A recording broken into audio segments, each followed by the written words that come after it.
Hi everyone. In this video, I will teach you how to create a text portrait effect in Adobe Photoshop. Document size is 1080 by 1350. First, go to the File menu, Place Embedded. Select the image and click on Place. Adjust its size.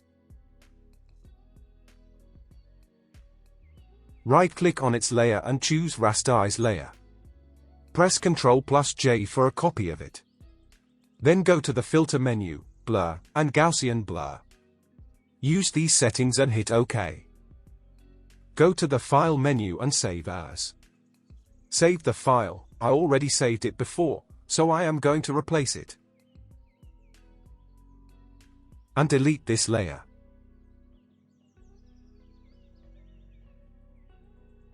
Drag the text collage to the design file. Adjust its size.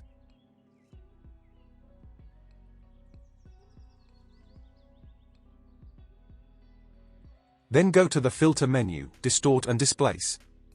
Use these settings. Select the saved file and click on Open. Drag the image layer on top of the text layer. Right-click on it and choose Create Clipping Mask. Press Ctrl+J for a copy of it. Add a layer mask to it, press Ctrl+I to invert it. Go to the Brush tool. Use these settings. Make sure the foreground color is white. And apply it.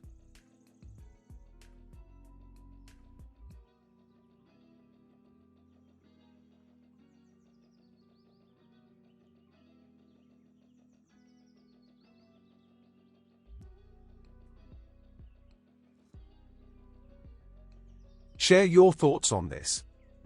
If there is any question, you can ask in the comment section. Thank you for watching.